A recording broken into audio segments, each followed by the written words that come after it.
Namaste. I'll talk a little bit about sitting poses. Asan, the word in Yogasan, asan means to sit, a seat.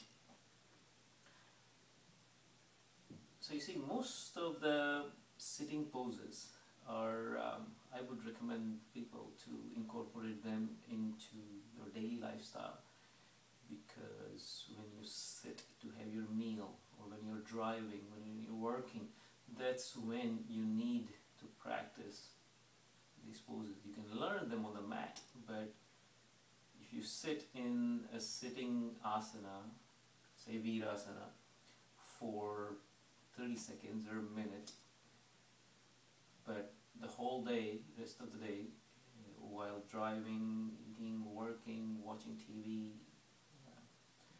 if you are not sitting correctly, you are abusing your lower back. So let's look at different asanas where you can sit. One of the common sitting asana is this, simple cross leg, right?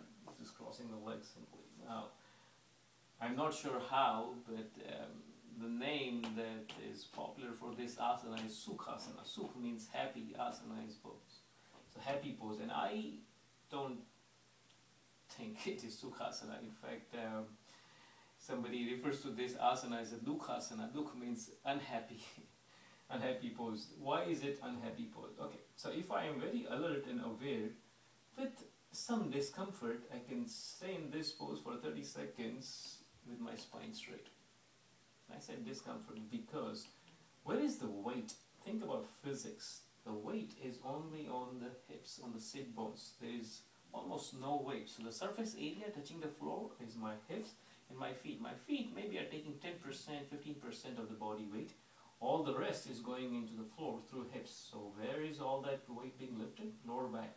So after a while, what starts happening is the back slumps. It starts rounding, and this becomes sort of comfortable pose.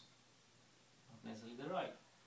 Now, after a while, even this would become uncomfortable, so people would lean forward to be able to put some weight on the front, so there is less weight on the back.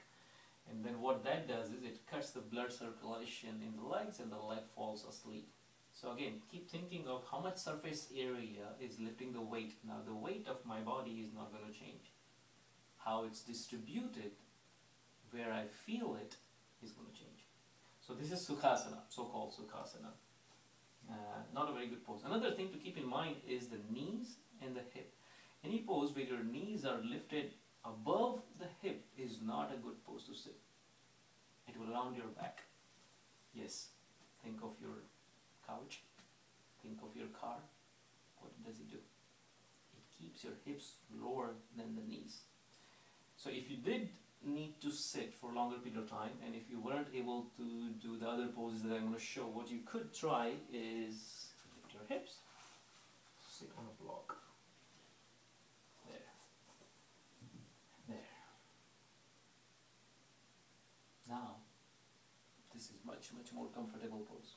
There is more area touching the floor, and without effort, with effort I can do this, but without any effort, being comfortable, relaxed, I can still keep my spine straight, right? So hips should be at or above the knee level.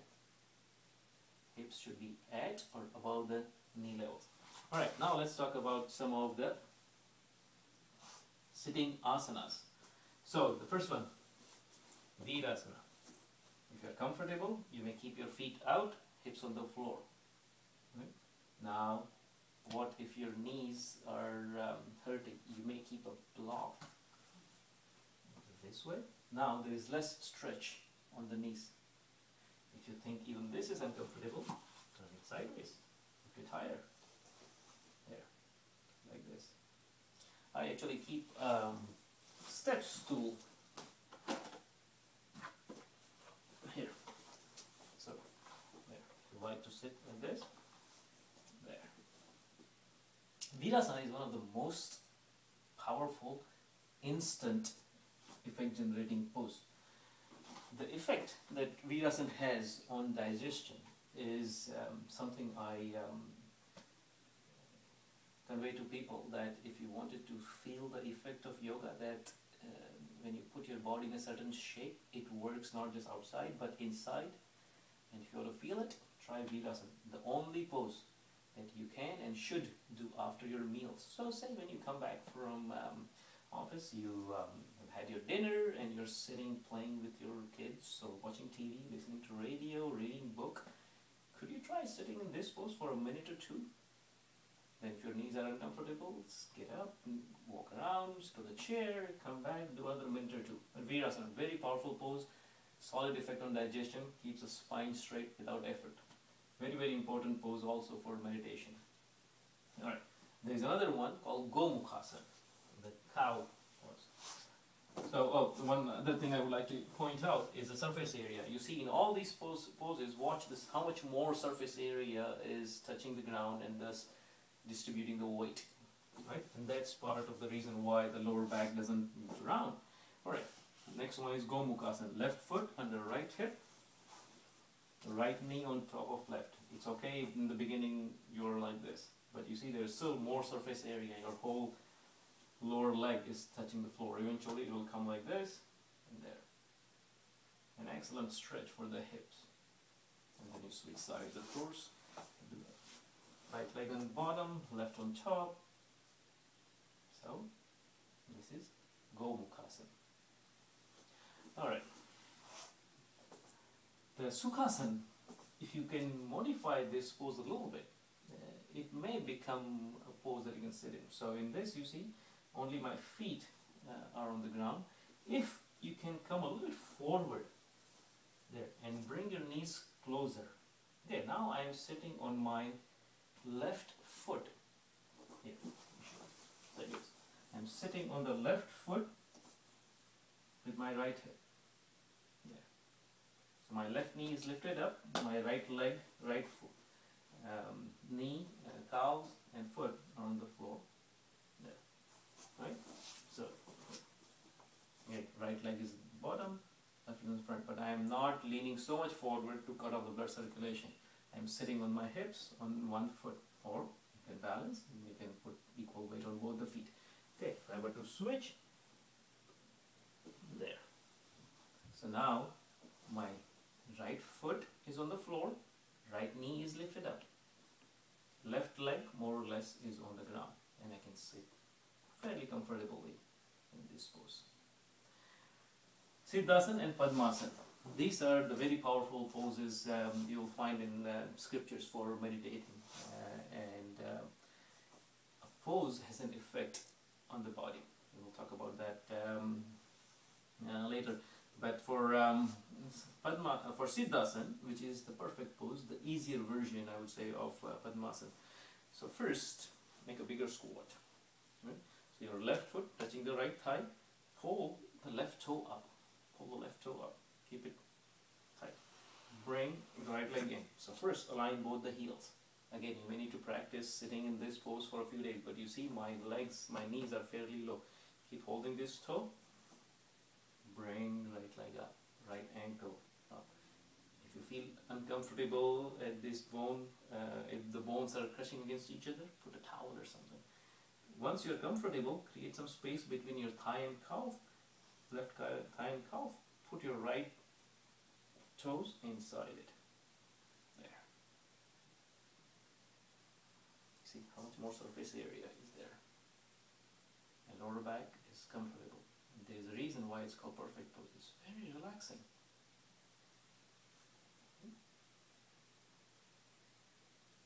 Okay, and then finally you can go to the Padmasana. It is a good idea to start with a wider Padmasana, bigger squat. So left foot comes a little bit higher this time, and then right comes on top of left. So you see, in this, both the feet are up, exactly opposite of the so-called Sukhasana, where both the feet were underneath. Look at how much more surface area is there. If you need support, if you feel that one knee is staying up, you may support it this way. If you need to sit on a block or a mat, that's absolutely okay. In fact, if you think of the principles that we talked about, weight, stretch and balance, if you would reduce weight on your joints, on your hips, they will loosen up. So if you have difficulty getting into Padmasana in a sitting pose, lie down and then try it. Left foot lock against right thigh or hold it. Bring the other leg gently. Now don't focus on the knee. That's not where you want to bend from. You want to bend from the hip. You see, it is the hip. The knee does not bend sideways. The hip is what allows you, like Ardha Chandrasana, to rotate there. So now there is no weight on my joints, right? So all I have to do is worry about the focus on the stretch. So again, my suggestion is to incorporate these sitting poses in your daily lifestyle. Could you have one meal a day, say dinner, in the evening, sitting on the floor? I tell people that if you take two things out of your houses, you don't need to come to my classes. Keep the couch and dining table out.